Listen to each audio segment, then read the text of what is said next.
O medo da felicidade é um fenômeno universal. Ele transcende a cultura, costumes, hábitos, raça. Parece estar gravado esse medo no nosso inconsciente. A felicidade parece ter um poder mágico de atrair tragédias. Quando estamos muito contentes, muito felizes, nós temos medo que alguma coisa inesperada, muito ruim aconteça. E a força desse medo faz com que nós tenhamos ações destrutivas e autossabotadoras. Quer dizer, diante de uma felicidade tão grande, a gente pode sabotar essa felicidade por medo. E qual é esse medo? Esse medo é como se a gente não suportasse essa alegria toda. É como se a gente tivesse medo que alguma coisa muito inesperada, ruim, fosse acontecer. Se a gente estragar um pouquinho, é um pensamento meio mágico de que a gente estaria salvo. Então, por exemplo, eu vou dar um outro exemplo para vocês. Imagine alguém que sonhou com um carro novo, aquele carro bacana, tal, esperou, fez financiamento, foi tirar o carro da concessionária. Na saída da concessionária, ele dá uma raspadinha no carro. O que aconteceu? Ele não estava preparado para todo este prazer, esta felicidade. Então, ele deu uma raspadinha que com isso diminui um pouco esse nível de felicidade e aí ele pode aguentar.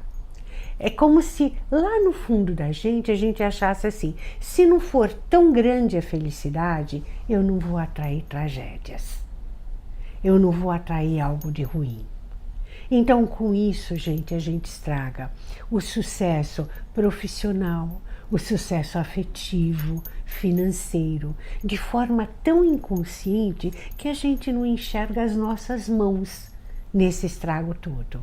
Esses mecanismos destrutivos, eles são tão comuns e generalizados que eles começaram a chamar a atenção de alguns estudiosos e pesquisadores.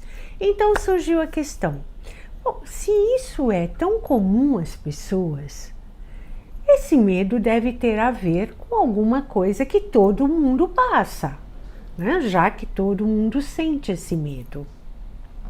E eles chegaram a uma hipótese que eu considero bastante razoável e plausível.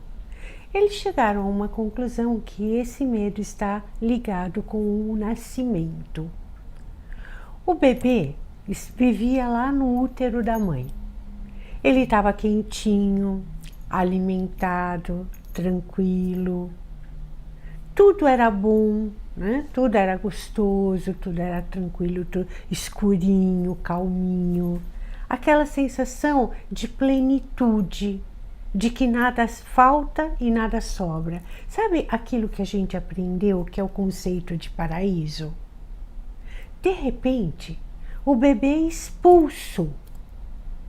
Ele é mandado para fora e cai num ambiente hostil, onde tem um monte de barulho, onde tem uma iluminação feérica, onde tem ruídos, onde tem gente, onde ele começa a sentir sensações que ele nunca sentiu, porque dentro do útero era tudo tranquilo, era tudo simbiótico. Agora ele sente frio, aí cortam a alimentação natural dele, ele começa a sentir fome. Aí pegam o nenê, ele pode sentir dor. A vivência que ele tem é uma vivência de caos, de perda do paraíso. E é esta marca que nós trazemos inconscientemente. Então, todas as vezes que nós estamos nos sentindo plenos, que a gente está feliz, que a gente está bem, onde nada sobre nada falta, o que vem? O medo da perda do nosso paraíso. De alguma forma, isso nos remete para aquela sensação tão inconsciente de quando nós somos expulsos pela primeira vez do nosso primeiro paraíso aqui na Terra. Então, gente, isso todos nós temos gravado no inconsciente, porque todos nós nascemos. Isso não tem cura.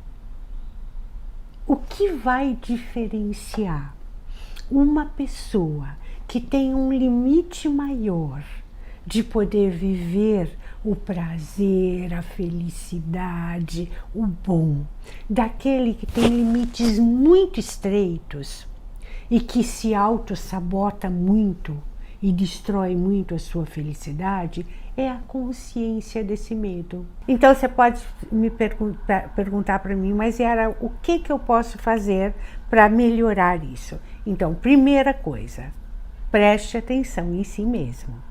Comece a reconhecer seu medo. Todos nós temos medo. Então, comece quando a coisa boa acontece ou está para acontecer, comece a prestar muita atenção em você.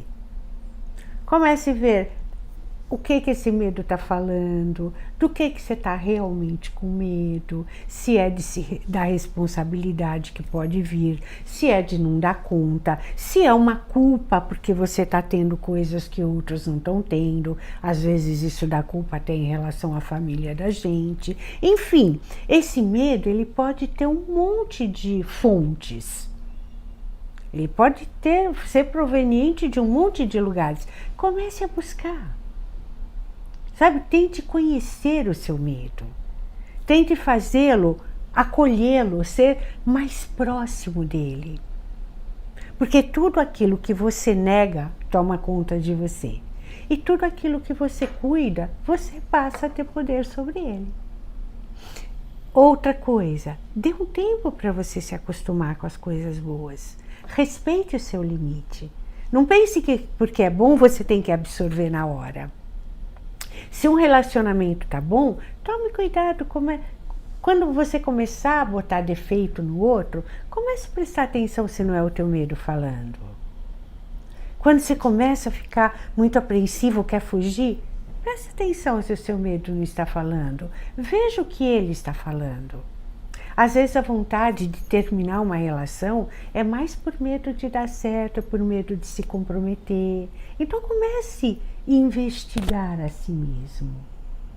Esta é a forma de você lidar com o seu medo de felicidade e alargar os seus limites de tal forma que você possa viver lá bem.